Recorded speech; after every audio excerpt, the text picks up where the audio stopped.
Just an Average Fantasy Football Podcast.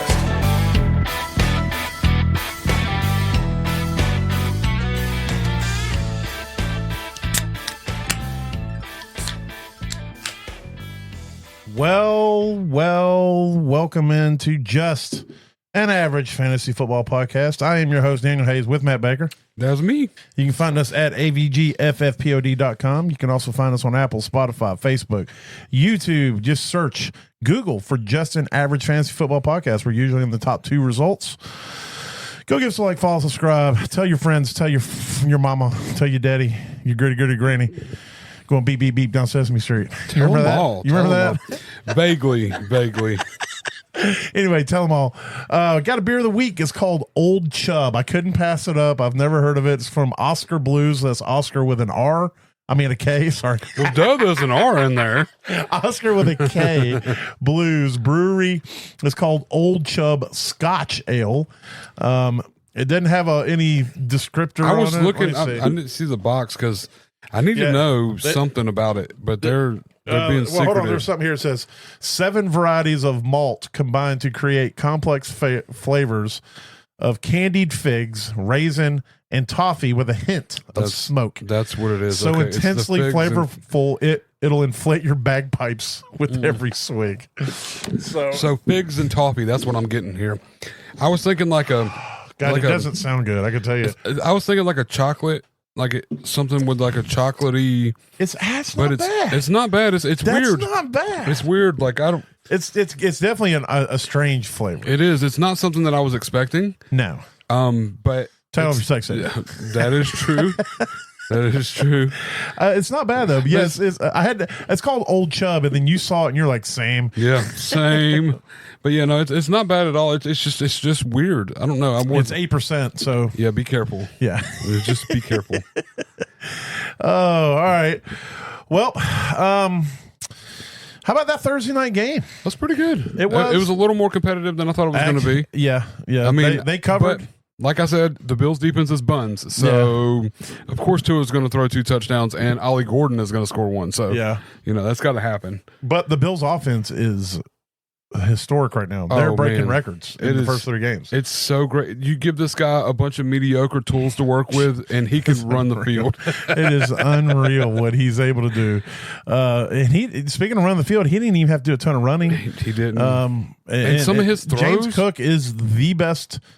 He might be the best running back right now in football. He's definitely proven he was worth the money they spent to get him. I will say, I am thoroughly impressed. Skeptical here is no longer. He's made skeptical. Ray Davis non-existent. Yeah, he's made anybody that could. Josh Allen doesn't have to run the ball because James Cook's doing so well. So he's getting a touchdown a game at least. He looks good almost every run. He looks good. So. I got to give props to Kincaid. He's looking like a top 2-3 tight end right now. Funniest freaking thing, man. So I got the notification. I go into the bathroom. I forgot the game came on. And he got the first touchdown, and I got the notification. It's like Dalton Kincaid looking like Dalton Kincaid. Yeah. So I go turn the game on, and then Josh Allen targets him in the red zone, and he freaking alligator arms it right there. I was like, oh, yeah, they're right. He looks like the regular Kincaid out there. I was dumb. It was so, and I know I missed the touchdown. It was long past that, but I mean, it was just funny to me. Yeah. I come into that. But yeah, no, he did really well. Yeah. He had a couple really good runs after the catch and everything. It looked.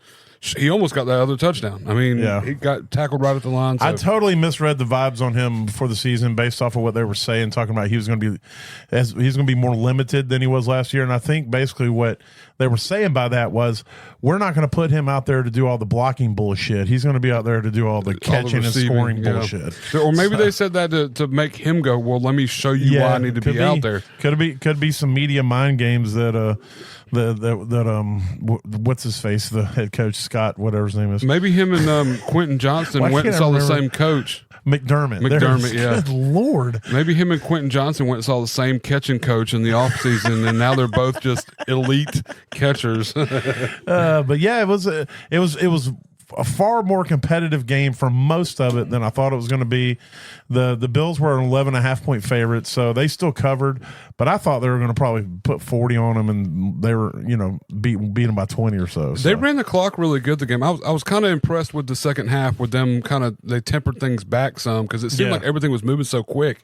the first half they were letting the Dolphins get back out there to score again. So Yeah, because the Dolphins made that big drive at the end of the first half, and that was big for them to stay in that game when they went into halftime. So it was nice also to see Tyreek Hill, catching some big passes out there. You saw it felt like you're seeing a little bit of old Tyreek and some of the catches he's made. 15 feet off the ground on that one pass. He got ups, man. Yeah. It was, and Waddle was involved, so it was good to see them both get a score, have good fantasy weeks. I actually benched Tyreek in a couple of leagues where I had him just because he was killing me. And we'll see if that pays off. I benched him for Keenan Allen in 2 different leagues, so we're going to see. I'm not going to say it was a bad move until I see what Keenan does. Well, judging by this year's fantasy, I mean, it's probably a good move. I mean, you can tell Herbert loves Keenan Allen. Yes. And that's where he belongs. We thought he was washed, but it turns out he was just on the Bears. So we don't have to worry about Keenan Allen being washed because we are a day late. We usually do a Thursday night show, but I had an emergency with my dog yesterday. He's having some respiratory issues, trying to sort that out. And I didn't get home till time just wasn't going to work out. Plus Baker was running a little late, so it kind of worked out better for both of us to just push it a day. So I ended up staying up there till 10:30 and then coming home and burning all night. So and so that's what it is when this isn't our life. I'd love to be every day. I just have to wake up and worry about putting together a podcast, but I don't have that luxury. So sometimes we have to push in order. Push it a day, to get. But we still get out there and give y'all our average take on the whole absolutely. football So with world. that, let's hit some average news.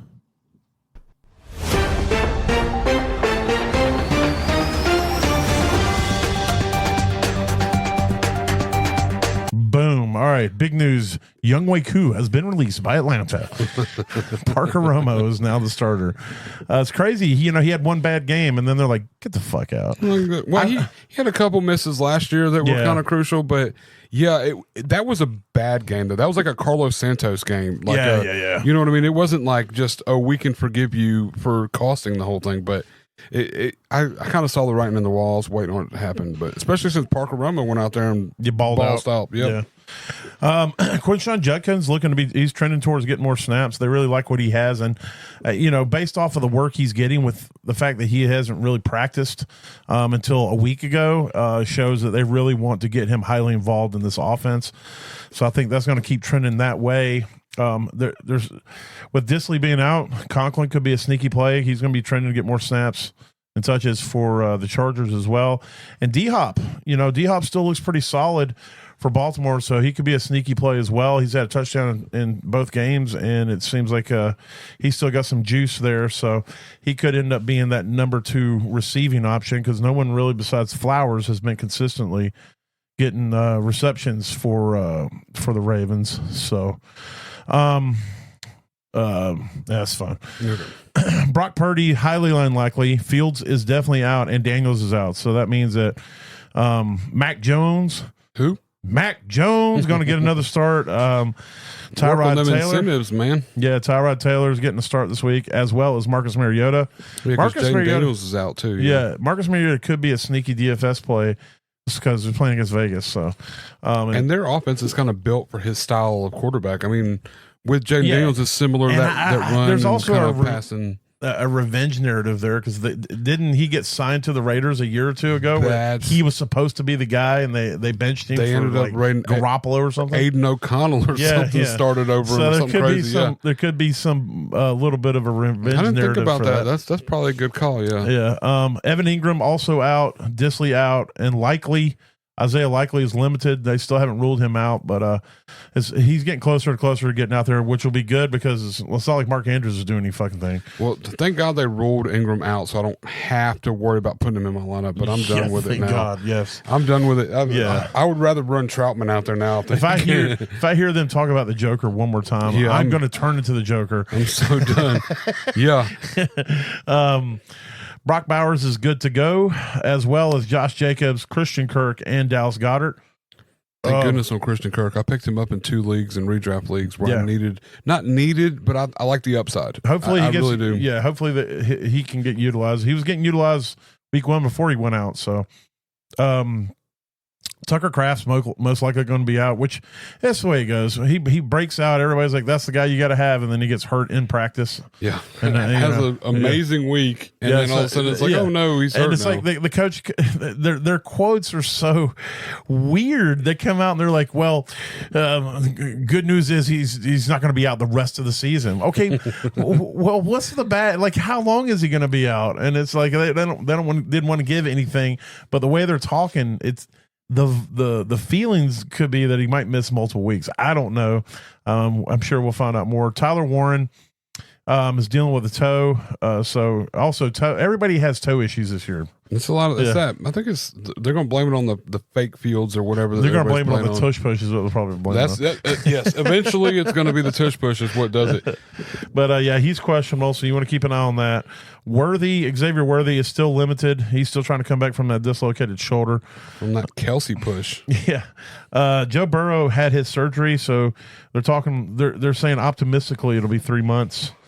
And so, yeah, if you I don't think the backup quarterback there was Browning. Thank you. I don't think Browning's a terrible play. He's definitely a gunslinger. He could get you a good week. He's going to move the ball. He's not a dink and dunk guy. So, that's good with those type of receivers. If he can start clicking, he can start trying to get the ball downfield. He was in 2023 when he had to play for most of the season. He wasn't terrible. Well, in 6-point passing touchdowns, he can be money. If you're playing 4-point passing touchdowns still, it hurts because he's going to throw 2 picks. Yeah. So, I mean, and that's where you kind of lose your points, If he throws 2 touchdowns and then he throws 2 picks, you lose one of those touchdowns. Right. At least in 6 points, you kind of gain that. You get that little extra edge. Cushion, yeah. And Darren Waller expected to be there for week 4, believe it or not. I'll believe it when I see it. Holy shit. Why didn't they start him on the IR? But no, I guess he couldn't start week 4 then. But look, I'm holding on to him in one league that's a super tight end premium on the off chance that he comes out and blows up. Like, could you imagine if he's going to come out and play 2 series and then he's going to be in the blue tent? We're thinking he's like a Galladay. Is that what's going on, dude? Absolutely. Signs a contract. He wants to play. I think he just needed some money. What happened was he tried to make it in a music career, and it was like unclean ass. It cost him so much money to produce his own stuff. Yeah, and then not sell any of it. So yeah, it's a good point. Yeah. Between the music and the podcast, it was rough on the ears, I should say. All right. Well, let's hit on some key games for this week.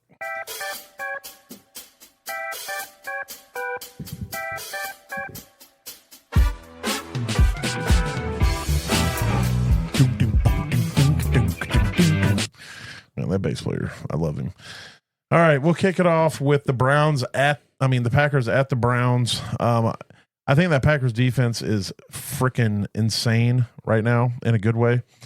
And I don't expect a ton from the Browns offensively. So I don't know. What are you doing with Browns players right now? Hopefully they're not on my team. But if you had, let me just say, you have to play your one player. It doesn't matter who on the Browns, and if they score more than 12 points, you win $1 million. But if they score under 12 points, you lose your house. I'll probably put Judy out there. That's the one. He's the only one that I would Tillman out. He's the only one I feel confident that is going to potentially. I mean, they're both. Tillman gets more targets, but last week, he only caught 2. I don't even know. 7, Actually, Judy has one more target than Tillman. Yeah, that's a similar target share. Here's what I think is going to happen. Judy is the more explosive one. Yes. This is what I predict is going to happen in this game. I think that we're going to see Dylan Gabriel before halftime. We saw him a little bit last game, like come into the end of it. Yeah, they're getting clapped by Green Bay, and I think we see Dylan Gabriel, and I see the offense completely turn around. You think it's going to get better with Gabriel? I do, and why? Only on. I think it's like how like all these teams get their shit beat out of them, and then all of a sudden they start bringing their rookies in and putting them out there. They have this comeback game out of nowhere. Did you see JJ McCarthy play? Oh no, and Dylan Gabriel's not even close to how good JJ McCarthy is. Well, they started the season with JJ McCarthy, and he looked like buns the whole 3 quarters. I'm going to tell you right now, there is in my mind, there's a 0% chance they get better if they bring in if they bring out Gabriel. Gabriel did not look good in the preseason. That he didn't look good in any preseason games. He didn't get any good press. I think that I don't know. I can't. I know you got some hot takes, so that might be the hottest take you've ever had on this show to say that Dillon Gabriel is going to make it better than Joe Flacco. I mean, I'm not saying that it's going to come out there and they're going to win the game, but I think it's going to pick up. It's going to be strange. There's no way Jerry Jeudy gets 8 targets and Tillman both get 8 targets a game with Gabriel out there. There's no way. I think he can do it. No. Oh my God. I can't wait for this. If it happens, it would be one of the greatest. I'll be the whisperer. Oh, the best guesser of any of it. Because there's literally no statistical reasoning for it. That's what I'm saying. There's no historical reasoning and there's no statistical logical reasoning. It's just gut reasoning this point. It's just saying this is a total guess. It may happen, and I want to be the first on record saying it did. Well, you'll be the only on record. I'll be the only one. Maybe besides like Gabriel's mom, and even then, she's probably like, "Nah, Flacco." She's like, "No, there's Flacco's no the better way." option. Yeah. She's like, "There's no way that he needs to start." No, he doesn't. Well, let's go to the other side of the ball. You're playing Love. You're playing Jacobs. The wide receivers for Green Bay is where the real questions lie. I think Dobbs is probably the more stable play here, and I think Golden's the upside play. So I think both of them are in play. I want to talk about Dontavian Wicks and see how you're feeling about him. Last week he had 6 targets, caught 4 of them. He had an I-8 week. He didn't kill you, but he's been involved. His snap percentage has gone up over 2 weeks. So, I guess if you're in a pinch and you're looking for some upside, you can play Wicks. But I think Golden and Dobbs are probably the only 2. Yeah, I mean, I'm looking like Jordan Love had 31 attempts last week, and I'm trying to see who he attempted. Like, I guess, I mean, 19 for 292 and 2 touchdowns. He had a good week, but the target leader last week was Kraft, but I mean, he spread the ball around a ton. Samian Williams had a couple targets. That's what I'm saying. I was trying to figure out where all the targets are going to because, like, I didn't feel like anybody owned the game outside of Kraft. Like, Matthew Golden, 4 of them went to Chris Brooks. So, and I don't even know who that is. By the way, I just got to ask: is your AC broke down here? Because I'm about to burst in flames. It's not broke. I just probably don't have it on because I'm poor and broke. That's fine for all of my life. I'll give you $25 if you turn it on. I swear to God, it's on. I turned it down extra cold for you. Oh my God, it'll take a month to get there, but I turned it down. There's never been a time I've ever been in your bed. There was a time. I'm really not that bad right now. Man, surprisingly, I am absolutely getting ready to burst. But, I think what it is I spent all day in the warehouse at 79 degrees, and my body got accustomed to it. Yeah. So now that I'm in 74, I ride around in a amazing. truck most of the day. It's at 67 degrees. That's the best thing I've ever heard, and the worst. Can you drive naked? Because that's where I'd like to be in that weather. I mean, I could. Anyway, so yeah, I don't know. I guess if you're super desperate and you're really trying to get an upside play, but you're going to need a touchdown, I think, out of Wicks or Savion Williams. They are prospective ads, though, because I think if there's any injuries above, but you also got to take into account that if Kraft doesn't play, I don't think Musgrave is going to step into the kind of work that Kraft was. Not that much of a work, so it's got to go somewhere. That's what I was trying to figure out, where I felt confident in saying that these 31 targets would be spread to. How many did Kraft have last week? 6 or 7? He had 7 targets. So that means 7 potentially have, because I think he's going to have to throw the ball because they're not going to let him run it. I mean, the Browns' defense is they're going to limit Jacobs a lot more than normal. You know what I mean? So I feel like in order for them to win this game, nobody else really was a target leader. That's what I'm saying.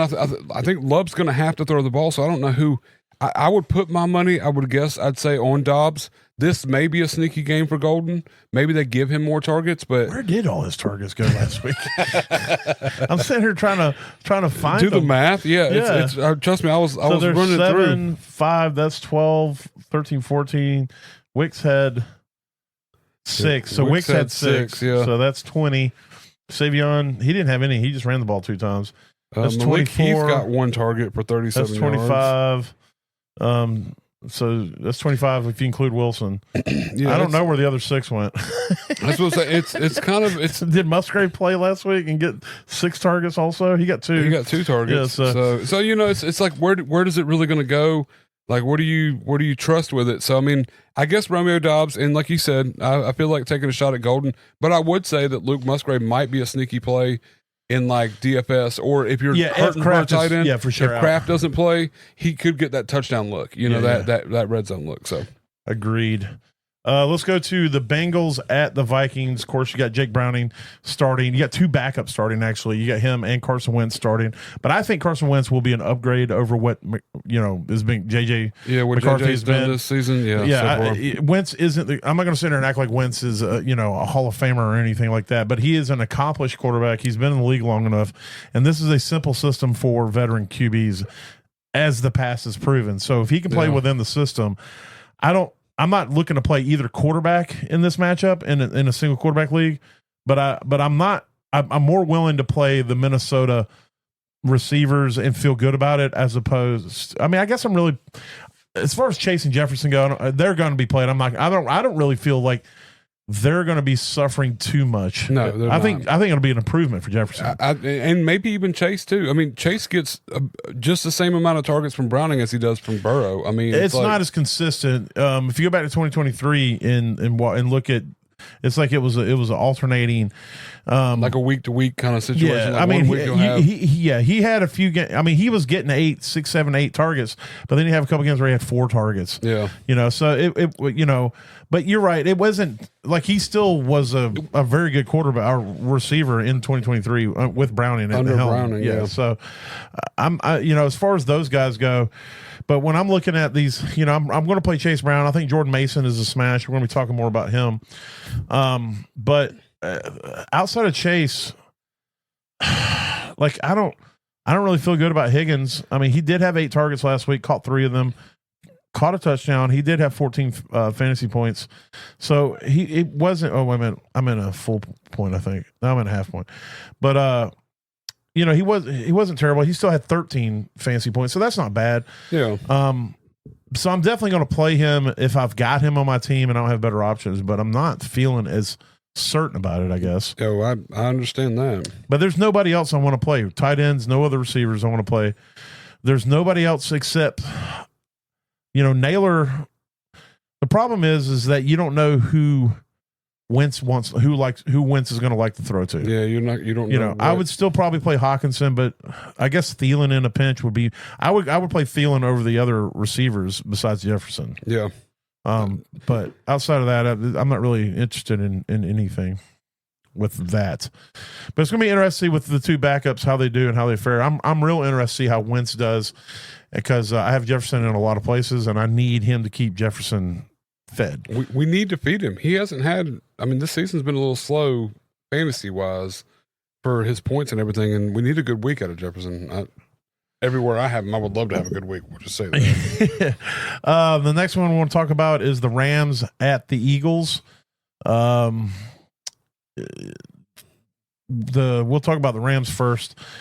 Kyron, I'm definitely going to play him, but the usage of Corum last week scares me a little bit for the upside of Kyron. I'm not going to play Corum unless I'm desperate in a multi-flex deep league. If I'm in a 14-man league with like multiple flexes, then maybe I take a shot. But outside of that, I don't want to touch him. But he could have another decent week. Last week we were talking about before the pod. I mean, he only carried the ball 5 times, but it was for 44 yards, and he got a touchdown. Mm-hmm. He doubled his snap percentages over the last 2 weeks. So, I don't know if it was just because he had the hot hand in that one drive, so they're like, we're going to leave him out there. Dude's gashing him. Yeah. But hopefully that's what it was, and it'll go back to being the Kyron Williams show. Puka and Devontae Adams are must plays at this point. They're getting, Devontae Adams had 13 targets last week, dude. 17 of them were in the end zone. That's crazy. He only had 13, but I know 17 of them were in the end zone. Yeah. Because 12 of them didn't count because of penalties. I was actually getting mad, and I'm a big Devontae. I got him so many places, but I was getting mad that Stafford kept throwing at him every freaking time. I asked you, I said, did Aaron Rodgers get traded mid-game or something to the Rams? I'm telling you, it was. I was getting irritated with it. It's so crazy. I was like, what is going on right now? So yeah, they're both getting hyper targeted, and they're both must plays. Puka had that big run last week, so they're trying to utilize him in a bunch of different ways. Oh yeah. The tight end position for the Rams is very interesting right now. Higbee jumped to 75% of the snaps last week, had 4 targets, but he and caught all 4 of them for 37 yards.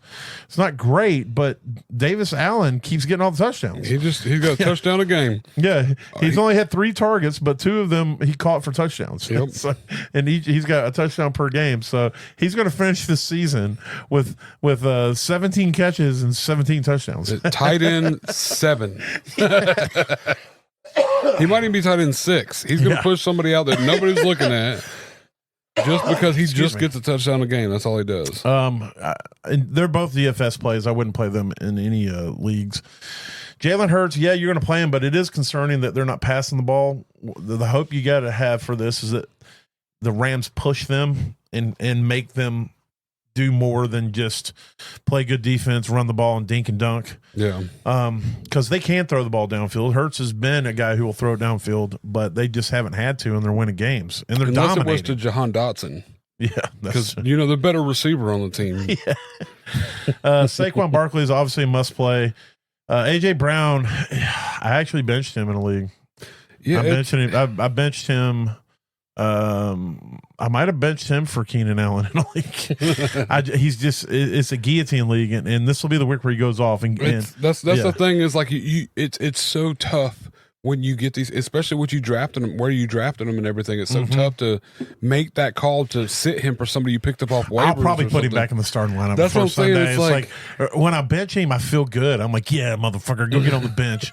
But then it's like Sunday morning, and I'll be going through my lineups. I'm like, oh, I can't leave AJ Brown on the bench. Yeah, and I'll pull him back off, and then whoever I swap him back out will ball out, and he'll get like 2 targets for -5 yards. And well, he might get 3 yards. He'll get 3 positive yards. Devonta Smith isn't much better. He was a little better. He has been slightly better than AJ Brown this season, but not a ton. Not much. Like you said, the Jahan Dotson, he hasn't been getting any deep passes. He got 1 deep pass week 1, but I mean that's what I'm saying. It came out of after the week 1. He had 3 targets, and I think AJ Brown had 1, and Devonta Smith had 2. They're like, oh, well, Jahan Dotson's the better receiver on the team. That's why he's getting 3. He only got 1 last week. But the best receiver on the team is Dallas Goedert. Yes. And he's back this week. He had 7 targets and caught all 7 of them in week 1. He had more targets than all 3 receivers week 1 combined. So, he had 7 targets in that one game. I was going to say he's got more. No, AJ Brown's got 9 targets. He had 8 last game, caught 5 of them for 27 yards. So. Yeah, that doesn't help anybody's cause. That doesn't help any cause at all. No, absolutely. I'd rather you only have 4 targets, but they're all 60-yard bombs. Yeah, and maybe if you catch one of them, I'll have a good day. If he'd had 1 60-yard bomb and caught it, it would be better than what he's done so far. Absolutely. Yeah. So yeah. I mean, you're gonna have to play AJ Brown. If you bench him and he goes off, you're gonna shoot yourself. But if he's in your lineup and he doesn't go off, you can continue to blame it on him. Yep, you can be like, he's the reason I'm losing this year. It's not my fault. But if he goes off on your bench, you have to then say that's your fault. Yep. So, all right, let's see. Let's move to. This will be an interesting game here. I don't want to spend a ton of time. We'll talk about the Broncos at the Chargers. Bo Nix, Justin Herbert, they're both in your lineup. If you got them, not really need to talk a ton about that. Bo Nix he did step up last week, and Herbert, they've been passing the ball a ton. So, J.K. Dobbins has become a must start. He's been so solid these last 2 weeks. You got to put him out there until week 6. He has to be in your lineup every week until week 6. He's been the RB13 or the RB15. Yeah. In the last 2 weeks. I don't know what to do with the running backs on the Charger side of the ball.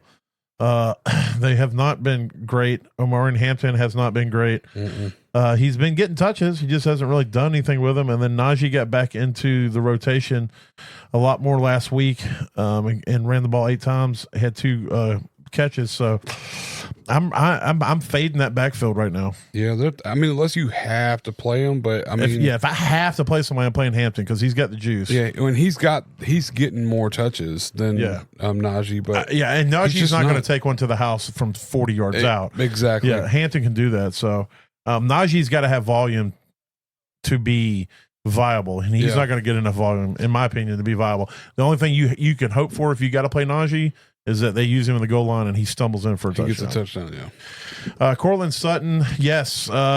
Troy Franklin, is it for real? He's had 6 targets and 9 targets. He went from 59 to 83% Snap share. percentage is up. Yeah. I think they're liking him. I mean, they're using him more. Yeah. And this would be a good game to use him against with the Chargers because Chargers got a pretty decent defense. Yeah. And this will be a decider game for me whether I start him every single week for the rest of the season or if I'm like, okay, it was a fluke last week, if that makes sense. I'm expecting to get Sean Payton, and that means that Marvin Mims is going to get 83% of the snaps and 9 targets this week, and Troy Franklin's going to return kicks. They're going to flop him out. Yes, yeah. On the other side, you're playing McConkey, Allen, and Quinshon Judkins. It's so Quentin Johnson. It sounded right to me. I wasn't going to argue with that. I just was like, yeah, that's him. You know. Yeah, you're going to play Quentin Johnson. Yeah. The concern I have is if Patrick Surtain's on Johnson, you're not going to probably have a good day. So yeah, but I think the smarter play would put him on Keenan Allen, which would leave. Keenan Allen plays the slot a lot. That's mostly where he's playing out of, and that's not Surtain's. Yeah, and He's an McConkey outside. too. So yeah, I mean they do alternate, but but Quentin is the outside Yeah, he's receiver, and definitely he's the the outside touchdown guy. So, it could be that he moves around. If Keenan Allen splits to the outside, then maybe he shifts over there. But yeah, that could actually be good if he's not centered on one person. Then then everybody could still have a good week when they're not being covered by him. Exactly. So, in the times he's not covering. Yeah, I'm not playing any tight ends in this game. So. They have tight ends? Yeah, not really. Denver, especially. Let's see. Let's just roll into the primetime games to finish it out. Of course, now my sleeper has froze up. There we go. All right, Kansas City at the Giants. You mean the 0-2 Kansas City? Yeah, at the 0-2 Giants. Yeah, I'm at the 0-2 Giants. Correct. Mahomes and Russell. I'm playing Mahomes in this game. He's been pretty as for fantasy. Yeah. He's been pretty damn good. He's back up in the mid-20s on average. So yeah, I'm playing him. I am not playing Russell this week. I don't care what he did last week. Not against this defense. I don't want to play any running backs for the Chiefs. No, me neither. Neither do they. Even against the Giants, I don't want to play any. I'm not interested. No thanks. No thanks. No thank you. Next. Can I play Tyrone Tracy instead? Xavier Worthy, if he's out there, I'll play him. Hollywood Brown hasn't been doing a ton, but he's getting targets. He had 16 in week 1. He had 5 in week 2, and he caught all 5 of them. So, I mean, you hope he gets volume, but he's really the only wide receiver besides Worthy that I would be willing to throw out there with any kind of confidence. They have been pushing Triquan a little more, like trying to get the deep balls. The deep balls. I mean, if you play Triquan Thornton, you better hope he connects on a 6-yard bomb. Yeah. Kelsey has been okay. I mean, his play hasn't looked okay, but he's been okay for fantasy. Yeah, fantasy wise, he's been all right. But otherwise, he's besides taking out his own players, he's been kind of bitchy and missing, not like blocking when he should be. I mean, it's because he's engaged now. He's got he's engaged extra to a attention. billionaire. I mean, I'm going to be honest with you. If I was engaged to a smoking hot billionaire, I'd probably get a little lax in my life as well. You know what I'm saying? Like, why do I got to be working this hard when I'm about to marry a billionaire? Yeah, I mean, hey. I'd already quit, to be honest with you. I'd still be working. I wouldn't. Not me. I'd probably be working twice as hard just to show that I can make $1 billion too. Let's see. On the other side of the ball, I'm fading all the running backs. I mean, I know that we'll talk more about Scatterboo in a little while, but I know we really want Scatterboo to be the guy, and maybe he will be. He got a lot more usage last week. His percentage went up. This Chiefs defense is tough, especially against run. Malik Neighbors, yes. Wan'Dale Robinson, absolutely. Yeah, that dude's getting almost double-digit targets every game. Yeah, 18 targets in 2 games. Last week he actually got some targets downfield and made the best of them. So he got a touchdown too. Yeah, Theo Johnson's is a dart throw in this game. His snap percentage has been great through the first 2 games. His target share is not, but it did go up a little bit last week. So we shall see. All right, the Monday night game, because that was the Sunday night game. We only got one Monday night game. Yeah. Detroit Lions at the Baltimore Ravens. We're going to talk more about Goff in a minute, but I'm fading Goff this game. Lamar's a must-play, so there's not a lot to talk there. So is Jahmyr Gibbs, and so is Derrick Henry. I know he didn't look good last week, but you don't sit Henry. Yeah, you don't sit Henry. There's no way. You're playing Montgomery as well, and you're playing Amon-Ra St. Brown. You're playing Zay Flowers and Jameson Williams. You play him, but understand that he's probably going to get 4 or 5 targets, and you better hope that they're long ones. It'll definitely be boom or bust. Yeah, Laporta. Yeah, you're going to have him out there. I am not playing Mark Andrews. He can go. It's like a fucking egg or whatever. He's tired. Had 4 targets. So in the tired last of Mark 2 Andrews, games, man. man. It's so bad. Yeah, and They ran him out of the backfield last game. Yeah. When have they ever done that? Which means this week they're going to focus on Mark Andrews. He's going to have 9 targets, catch 6 of them for 86 yards and 2 touchdowns. That's how it's going to go. That's the way it's how it always. Last year when he was garbage can, and then all of a sudden, boom, he had a good game because everybody was talking about how terrible he is. Yeah, but he's also got stone hands. Whatever instructor that Quinn Johnson and what's his face went to used to use. Yeah, the one they used before the new one. Yeah, he's still going to the old one. He needs to call the new one. He needs to hit up the new one, see what's going on. Because he dropped a touchdown that he should have caught last week. D Hop is interesting. They're talking about getting him more touches. He's caught a touchdown in each of the weeks. His snap percentages still aren't very high, but when he's out there, he's getting the ball thrown to him. Mm-hmm. And so if his snap percentage goes up, then his production is going to go up. So I would definitely make a dart. I've been playing him in a couple dynasty, and I've gotten lucky because my team is, I took a shot on D Hop last year because everybody was fading him, and I went out and to get him because I have teams that compete now, and it didn't really pay off a ton last year. So I'm hoping it pays off this year. So there it is. There's the key games. So from there, let me pull these up. I'll read them all this week. He did a lot better with the. I threw it to Baker cold to make him read the Buses Ballers. I don't read so good. I don't do bad.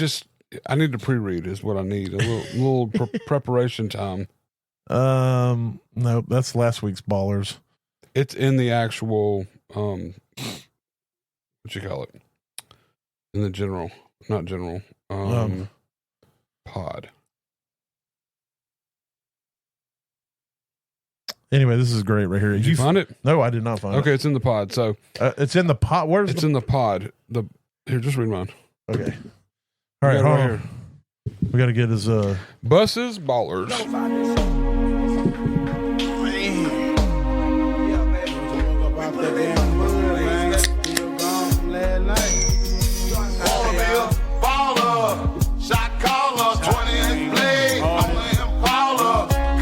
It don't get much smoother than that song. I'll be honest with you. I don't care how old you are. That song will always hit. Yeah, every time. All right, this is Buses Ballers. Okay. So he made it readable this time. Yeah, last week he wrote paragraphs, and then we gave him a hard time. So this week, he's dumbed it down for us. Oh, he's dumbed it way down. His baller is Drake May because Steelers defense. There you go. Need you say more? Nope. I think not. His second baller is Javonte Williams. 15 attempts in week 1, 18 attempts last week. Chicago is 29th against the running backs. Boom. I love that. Eat it.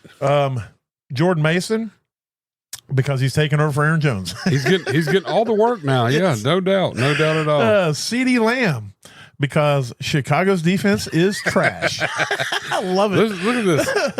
And then Nico Collins, 9 targets last week. Should be just as many this week against a softer defense in Jacksonville. Yeah. It's funny is like Nico got a real analysis, like a real Javonte got a real analysis, and the rest are just because the Steelers are ass, and Chicago is ass, and he's taking over for this guy. This is it. So you need to know.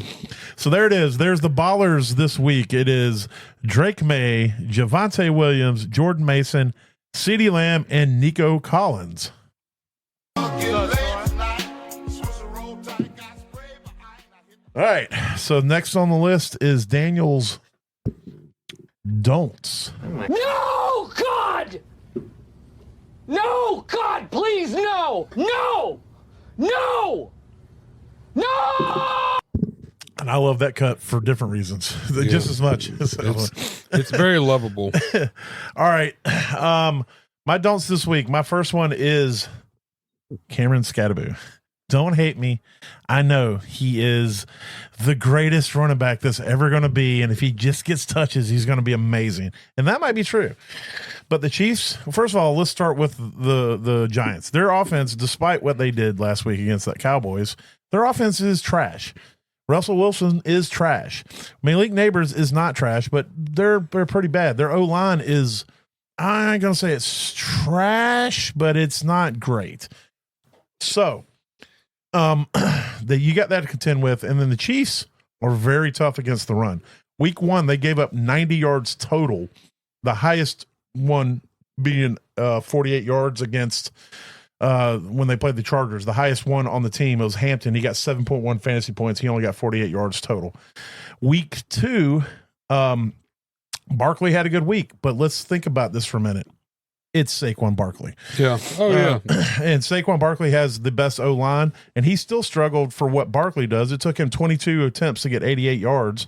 He did get a touchdown. He only caught 2 balls for 6 yards, and he finished with 18 fantasy points. So if Cameron Scadaboo is as good as Barkley, then play him. But I think Cameron Scadaboo is more on Hampton's level. Therefore, I say don't play him. And also the Chiefs or the Chargers offensive line is better than what Giants offensive line is. So in my mind, I think that after last week, everybody's hyped. I went out and got Scadaboo. I think Scadaboo is going to be the main starter for the Giants moving forward.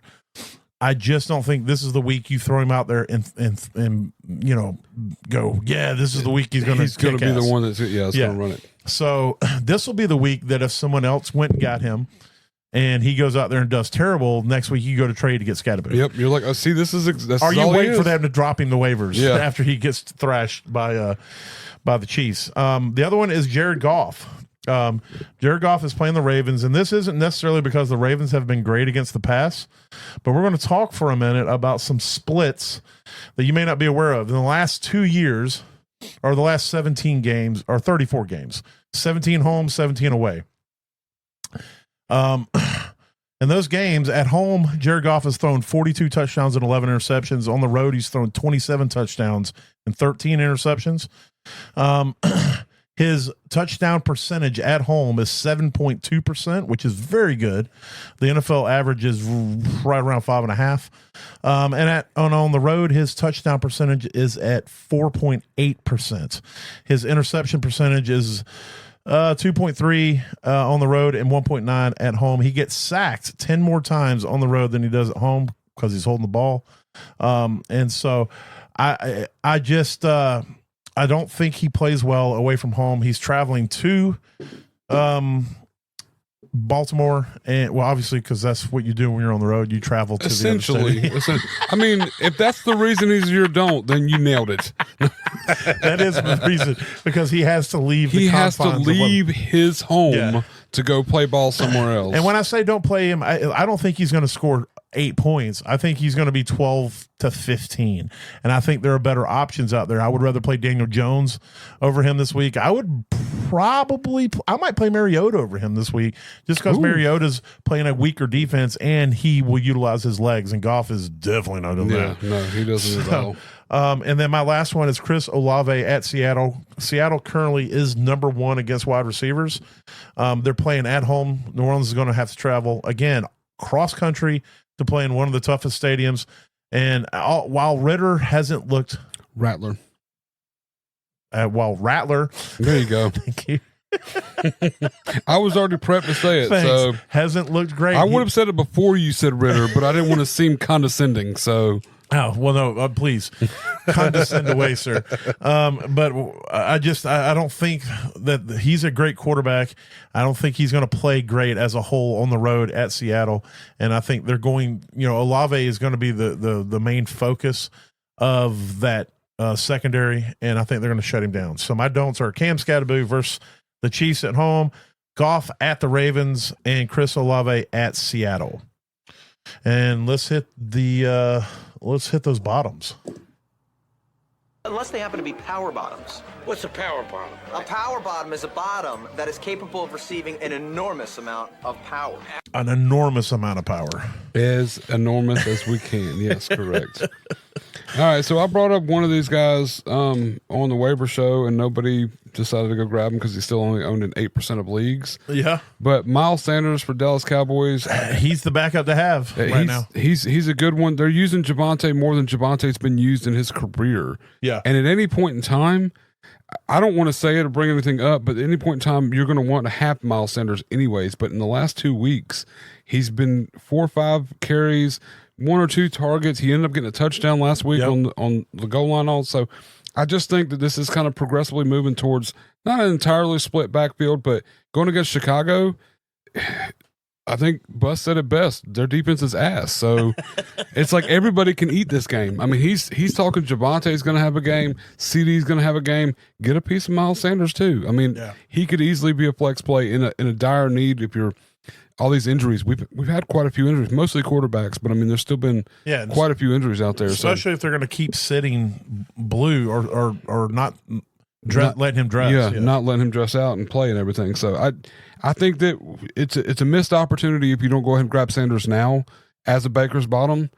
You're not going to be able to get him in 2 weeks if that makes sense. And if Javonte goes down, Miles Sanders will be the hottest waiver ad next week. Yeah, everybody's going to be so if you got a waiver, running out to grab him. This real quick aside. If you play whatever leagues you're in, when Sunday starts getting close, so Saturday, usually what I'll do is if I got any space on my roster, if I got somebody who's out and throws in an IR, even if I know they're going to be back, if there's somebody that's just not dressing and they're not playing and they're only out, they're a healthy scratch, I still move them to the IR and I go find any backup running back I can find. I don't care if it's a third string backup running back. I go find whatever backup running backs I can find and I throw them on my roster because you don't know what's going to happen. If somebody gets hurt, you can be ahead of the waivers just because you were smart enough to say, I got a bench spot. I'm going to throw Miles Sanders at the bottom. Boom. Next week, you got the top waiver ad, and it's already on your bench. Yep. And so I do in every league. As soon as someone goes out or IR, backup running backs, go grab backup running backs. And then the next thing, just to keep going, if there's no backup running backs to grab, then I go look at tight ends. I go look at any tight end that might be a starting tight end that maybe isn't getting targets, and it's like a Davis Allen or something like that, and I throw them because wide receivers are generally a dime a dozen, and it's also hard to figure out. And if you're in leagues with multiple flexes or whatever, the wide receivers, unless there's somebody like a Diami Brown, I would grab a Diami Brown, a Hunter Renfrow, something like that in a redraft league just to have them in case they go off again this week. And you're like, oh, okay, well, this guy's going to be a lot more involved. But it's running backs and then tight ends for me, generally, when I look for waiver ads right before the week starts. Same. And then if nothing happens, and then I cut them when I got to bring the guy off IR. Yeah, and just drop it and move it right back and move on with your business. Yeah, and then do it all again next week when he's a healthy scratch again. And then you go, why are you keeping this healthy scratch? Because at some point, Jaden Blue is going to get to play, and he's going to be great. I just know it. Anyway, go ahead. Sorry. Yeah, so you definitely, I'm out there looking for him. He's only owned in 8% of leagues, which I think Miles Sanders personally is a little low. Yeah, Miles Sanders. Next, tight end, 5% of leagues, Tyler Higbee. And he got 4 targets. He caught all 4 last week. They're playing against a way tougher defense in Philadelphia this week, which I think they're going to have to utilize Tyler Higbee a little more. Right. In my opinion, I mean, that's the one that and slot receiver are the two quote weaknesses that they have the weaknesses which they're not really weak, but they're weaker than every other part of their defense. Yeah, I mean, you're looking at freaking Devontae Adams and Puka Nacua getting all the targets, which as they will, but there's going to be times when Higbee's wide ass open, he's going to get him the 12-yard first down and stick mover. It's going to be one of those where I think he gets 7-8 targets this game, and on a Baker's bottom, you could get 10-12 points. Well, he went from like 1 target then to 4 last week, right? And his snap percentage doubled from none to 4, and then he went from 58 to 75. Well, not double. So he jumped, but it jumped up 50%, 50% over. Yeah, and if he's not out there, I would just say then go Davis Allen. Yeah, just grab he's Davis not Allen. I don't think he's going to get the same targets, but he's getting red zone targets. He's had a touchdown 2 straight weeks, which works. You may get lucky and get a touchdown with him. And this one, I say, with little and all the hesitation. So Tampa Bay's playing against the New York Jets, and I feel that they're going to try their best to lock out Evans and Ibuka. Yeah, and they're not going to be able to. Ibuka's also questionable, so you have to monitor that. But Sterling Shepard, this dude is getting 6, 4, That's 5 last year, 6, 8, him 10 and Baker targets. went to college together. That's I'm his tell- boy, man. this guy, and he's only owned 2% of leagues. Yes. I mean, in these deep leagues, when you're looking for somebody that's going to get you points, I'm not saying he's going to have a 30-point week for you, but he's going to get you 5, 6, 8 points on 8 targets. You can't turn this down. I mean, in that guillotine league I'm in, we have 4 or 5 flexes, and he's been my last flex play. I mean, for the last 2 weeks. you got he to. hasn't It's like won me a week, Yeah, but but- he's been for the 4th flex in an 18-man league. Yeah, man, he's all right. not scoring you 0. That's the thing with this is we're 2 weeks into the season. His snap percentage has increased from 64 to 75%, and against New York, he's gonna have to be the reason that they win the game. The only caveat I'll throw in is if for some reason, Godwin, if comes Godwin back. does play, which Yeah. I don't think they've ruled him out for this week yet. I think they're going to, but if he does play, then I would scratch Shepard. I show him as out. Yeah. Okay. So he is out. He's That's ruled what out I for okay. Sunday, So he's so. yeah, but I think Shepard is I think he should be a Baker bottom every week as long as Godwin's out, but Yeah. just because of the target share, Oh, he's yeah. going to get 4, 5, 6 targets a game. And it could easily turn into more than what he's getting right now, Yeah. especially if they got some jokers covering him. Don't and he say could turn Joker. upfield. That's a trigger word for me right now. Oh, sorry, that's my bad. But yeah, that's the Baker's bottoms this week. Miles Sanders, which I never thought I'd say, and Tyler Higbee, which is another one that I'm, and Sterling Shepard. I thought you which had an honorable mention. That I was do at have an honorable 17%. mention. He's owned in 17% of leagues. For anybody who wonders, Baker tries to stay 10% or under with his bottoms. That's how deep he digs into his bottom. I want it to be nobody is looking at these people, and All the knuckles when they are- hit, all Yeah. the knuckles disappear. when they hit, you're going to be like, damn. Yeah. And that's all I want. That's all I want. Yeah. But honorable mention, he was a little. His snap percentage went up a little last week, and while Chubb does look okay, I don't know that Chubb's back to full percent. I think Woody Marks is going to get a little more play as we increase, especially since Texans haven't looked that great collectively. But he had a big play with a 37-yard catch this last week. He got 4 or 5 touches, but he's owned in 17% of leagues already, which is a little high to me. But Yeah. I still feel like everybody else is thinking like I am. This dude's going to break up. He's I've going to got him break away. stashed on several rosters. I've obviously not played him, but he's somebody. He's one of those that at the end of the week, I'm like, oh, why do should I get rid of this guy and grab somebody else? But I keep holding on for the same reason that you're talking about. Like I want Chubb to be the comeback scenario of the season, but he's looked just about average at running back. He's And not he has been the Chubb juice. we know. Yeah, Yeah. there's not a lot of bursts. There's not a lot of acceleration of what we're used to at Chubb, and I think Woody Marks is that burst, that acceleration. And if we could get Agumba Wale off the field, then Woody Marks could get a whole lot more play. A lot more. I mean, last week Chubb got the touchdown, but I'm not too sure they didn't let him get the touchdown so the ball can come back to him. Yes, 100%. To run the field. So I mean, if you watch the play, they literally they kind of Olayed. just Yeah, they exactly. just- So I mean, that to me tells me that Woody Marks can have a shot at this too, and kind of get out there. And it's just going to take that one play. You're going to be glad you had him. So. Absolutely. All right. Well, let's hit our smashes. Give me something for the smash. Something we hadn't heard in a minute. Go to the bottom of the list. Let's go. I love that so That's much. a good one too. What is this? It doesn't want to play. I am the one, the way your son don't need the guns to get respect. That's not bad. I like that. Okay, that works. All right, that that's a works. good That's one. our smashes. Yeah. All right. Go We ahead. are the four we pick every week. There we go.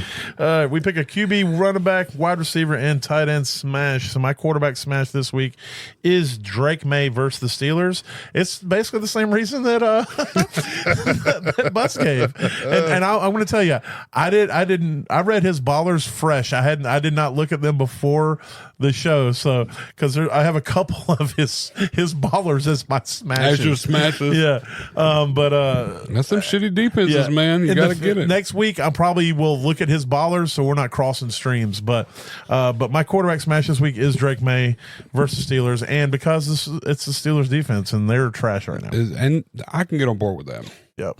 My quarterback smash this week, and Is it Dylan Gabriel? Yes.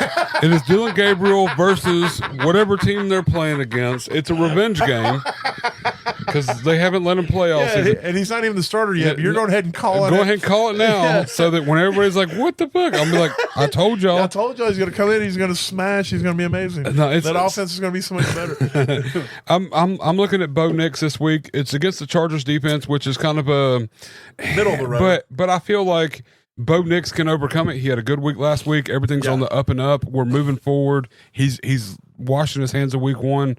Things are on the up and looking good. So I think he's going to come out there and just blow through. It's going to be a pass game. It's going to be a high shootout game. I think it's going to be a shootout as well. It's going to be a lot of yards. It is definitely one of the higher quote point total game of the week. Yeah, for overall. And I want to be part of this game. Quote, but anyway. You don't want to be the one misquoting anybody. Never. But, exactly. But yeah, so I'm looking at Bo Nix against the Chargers this week. That's my smash. Love it. And then my wide receiver smash, my forever smash apparently this week. He's my new key, my DK Light. Oh, yeah? Devontae Adams. Oh yeah. I'm loving this guy. Last week he got like 130,240 targets. All in the end zone. All in the red zone. Yeah, all in the end zone. Well, he is elite, like you said before the season. He This is dude still elite. is elite when he gets thrown to 32 times. I could be elite at I'm just saying. But yeah, like I don't know. I got a feeling about this against the Eagles. I think the Rams are going to push them. Everybody's going to be like, wow, the Rams might be somebody we need to watch. Yeah, their defense is gonna solid. They're one of the sneaky teams. I love that. It's going to be a good game, and it's going to be on the shoulders of Devontae Adams. I think he has another similar week with 13, 12 targets, and Puka's still going to eat too. Don't get me wrong, but it's going to be like they're going to shut the Eagles defense down a little bit. They're going to push it back a little bit. So I like to hear it. My wide receiver smash, I went deep. I went with a Baker Bottom-esque smash this week. Oh yeah. And this might be a homer pick, but Hunter Renfrow, and look, I've been putting my money where my mouth is in some of my dynasty leagues where I'm playing Hunter Renfrow in my flexes over.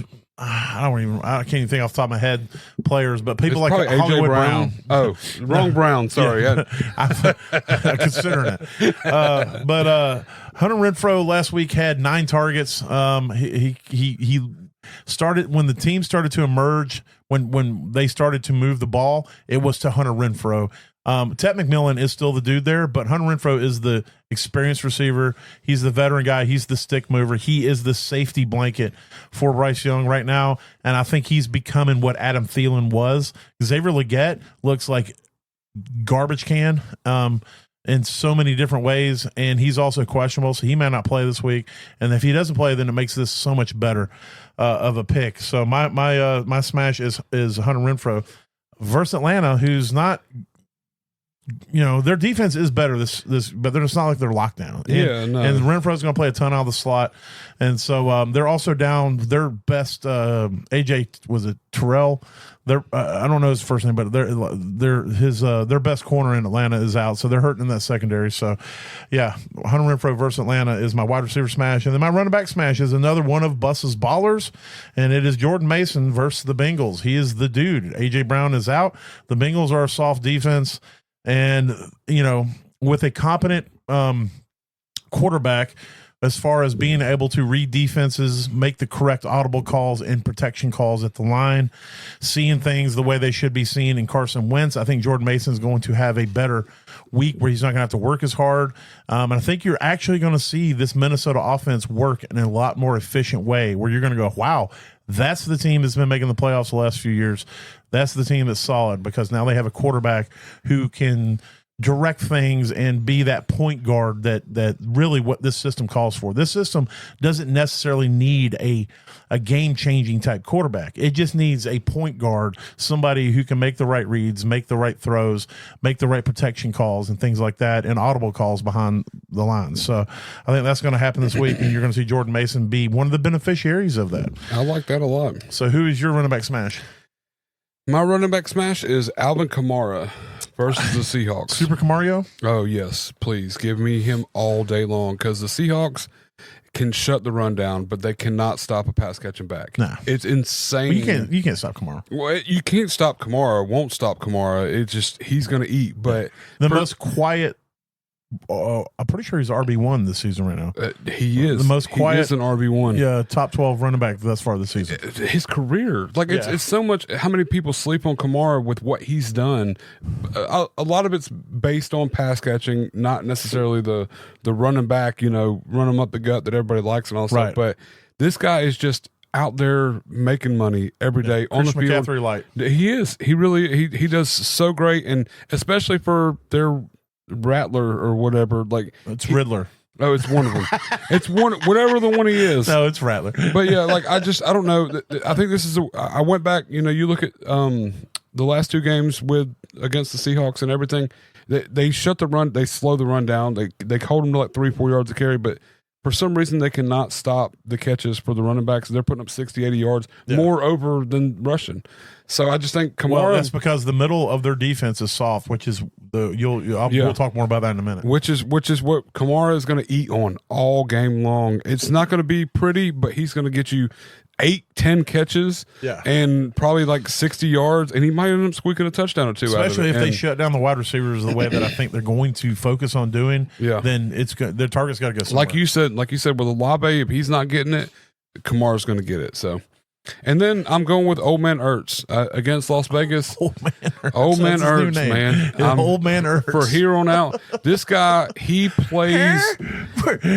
Somebody say my name. Go back to sleep, Grandpa. I feel like this guy plays like every check he gets is at each game. He's like living week to week for his paychecks, and if he doesn't perform that week, he doesn't get paid. I mean, and with Mariota started, I just feel like Ertz is going to be wide ass open, and Mario is going to see it. He's just going to know. He's got to get them incentives, baby. He's trying to get that retirement money. Everybody's trying to buckle this down. I think Ertz is going to have a big week. AA Ertz P. Yes, exactly. I think Mariota goes out there and he targets Ertz multiple times in the red zone. He comes down with at least one touchdown, if not multiple. So. My tight end is Juwan Johnson. Again, the Saints, talk about Kamara catching passes and how weak the Seattle is against pass catching running backs. Yep. Well, they're also the weakest team after 2 weeks against tight ends. And nice. They're in their middle of the field, their safeties, their linebacking pass coverage apparently is not up to snuff, and teams have been taking advantage of that. So I think this week, while they try, like we talked about, shut down the wide receivers, the beneficiary could very well be Kamara and Juwan Johnson. Juwan Johnson has been getting 10. I think he's close to 9 targets a game he's averaging right now. That makes sense. And he's become the number 1 target receiver for this offense. And he also gets, targets, red zone targets. So you get the touchdown upside with him. He's not, with Ertz, I love the Ertz pick, but Ertz, even though he got the touchdown last week, he's not their top red zone target. Yeah. Juwan Johnson is one of their top red zone targets. So you get the target, you get the volume, plus you get that red zone upside of hopefully you can get a touchdown out of it too. We don't know who Mariota's going to target in the red zone. That's true. He may target the defense. I may be calling this completely wrong. It would be a first time for him. Or second or third or fourth but still, So Juwan Johnson. So there it is. My smash is quarterback Drake May, running back Jordan Mason, Hunter Renfrow wide receiver, and Juwan Johnson for tight end. Hit yours one more time. Mine was Bo Nix at quarterback, wide receiver Devontae Adams, running back Alvin Kamara, and Zach Ertz at old man Zach Ertz to be specific. There it at is. Tight end. That's it. All right. Well, give me what's that last one at the very bottom? Hit that, and we'll go into our DPS. Are you serious right now, bro? That one? Are you serious right now? Yes, I'm serious. We're gonna hit our. Are you serious? We're gonna hit our DFS. Oh shit! I forgot we did that. Hold on. I gotta pull that up. Yeah, so I have lost 2 weeks in a row. I'm not used to that. I'm switching up my strategy this week. I spent money. You went big balling on this one. I went big balling. I put them on the table. I'm tired of getting beat. That's crazy because I went low balling on this one, man. I went super you low. live your life low balling. I do. So I'll go ahead and kick off at quarterback. I have Dak Prescott. It's crazy. I don't want to interrupt, but I'm going to interrupt. So I changed my lineup just before while we were talking. Yeah. Like I had Dak Prescott as my quarterback. Yeah. And I changed it to somebody completely Well, different. who'd you change it to? So that I could spend money elsewhere. Because I really wanted to spend money elsewhere. And while we were talking everything else, I convinced myself to go with somebody else. All right, who'd you go? You went with Mariota, didn't you? No, I went with Carson Wentz. Oh, snap. I did. convinced you. You did. You convinced me. We were talking earlier, and I was like, you know what? Because that gave me $2,800. Yeah. Because how much is Dak? 5,900. It gave me $1,900. $1,900, yeah. Because Carson Wentz is only $4,000. So Yeah, that ain't bad. that's the bottom of the Yeah, bottom. so you're really only needing 12 points from him, and you'll have a good day. If he throws 2 touchdowns, I'm set. Yeah, yeah. That's all he needs to do. So, but yeah, sorry. Yes. So go. Yeah, no. My quarterback is Dak Prescott at 5,900, and you got. Carson Wentz at 4,000. All right, hit your running backs for me. Running back, you're gonna love this. Bijan Robinson, Jonathan Taylor. Oh, yeah. My top 2 that's my 2 running backs right there. Well, my top 2 running backs are Christian McCaffrey at 8,200 and Bijan Robinson at 7,900. Bijan's gonna eat. We gotta Play cancel your out running somewhere. backs against Carolina. Oh yes, please Always. do, please do. Yes. My wide receivers are. I had to go. Here's where I had to make up the money. I did go CeeDee Lamb 8,000 to stack him with Prescott, but I had to go cheap with the other 2. So I went I went with 2 New England. Oh. Yeah. I went with Keyshawn Boutte, $4,600. Nice. He's been getting the targets, and I went with Mac Hollins, 3,100. I hope Mac Hollins gets me a Nice. touchdown, baby. All right, who are your wide receivers? What's your other? You play 3 Is receivers? CeeDee Lamb. I stacked him with that's Dak. right. You said CD. Yeah. That's right. So I went. I'm playing upside. They're playing against a shitty defense. We talked about it earlier. But Roma Dunze, $5,300, playing against Dallas. Yeah. I got Michael Pittman out there playing against Tennessee, $4,900, and then Diami Brown, $4,400. So you didn't playing against. So you didn't go with any upper echelon. I didn't. You stayed. I mid. went middling. I went because Roma Dunze That means is you balling went, right that now. means you got a high dollar flex. Oh, and a $100 tight end. Yeah. So, Well, go ahead and hit. but the good news is the flex isn't going to hurt you because I feel like we're both going to have the same defense, but we'll get to that in a minute. Go ahead and hit your tight end and flex then. my flex right now is not going to hurt you at all. Yeah. Because I got Christian McCaffrey in my flex. so we cancel out McCaffrey and Bijan. And Bijan, those are going to Shit. cancel out. There's no way we're going to score 1,000,000 points on each other when we both score 1,000,000 points. Yeah. There's no way. But my tight end, Trey McBride. This is going to be. Yeah, you spent up. This is going to be the tight end. This is going to be when he gets his touchdown. It's going to be. He's the highest tight end in the slate. In if I'm this not slate, correct, he is. And I had to have him. I was just like, I wanted him so bad because that's why I went and swapped Dak Prescott for Carson Wentz. Yeah. Or I would probably have whoever your tight end is. Is it Davis Allen? Nope, it is Juwan Johnson at Juwan Johnson. $3,900. Yeah, I could for that price to be in the top Yeah. target getter against Seattle. Worst against they're not worse according to. I should give them the credit. According to DraftKings, they're 31st. Okay, they're not second worst. 32nd. Yeah, I got you. So, but and then my flex, I went with Breece Hall. Oh, nice. The Jets are playing against Tampa. You got a backup quarterback. They're going to lean on the run, I think. They're going to lean on Breece. And Tampa has a weakness against running backs. So Yeah. I think Breece is going to be great. And then I feel like we both probably got the same defense. I went with the Raiders against You goddamn Washington. right. You went with the Yes. Raiders. Yeah, they're cheap. They're $2,300. And they're playing against Marcus Mariota. And Mariota's starting. I Yeah. mean, you can't not take Yeah. that. I mean, look, trust me. My eyes lit up when I saw them down at the bottom. And then I saw it, and I was like, hell yeah. So that's where I start, and that's where it was. So I'll run through my DFS. I had $100 left over. So, I spent exactly my limit. I got Dak Prescott at quarterback stacked with CeeDee Lamb and Mac Hollins and Boutte, also wide receiver with Lamb. And my running backs are McCaffrey and Bijan Robinson.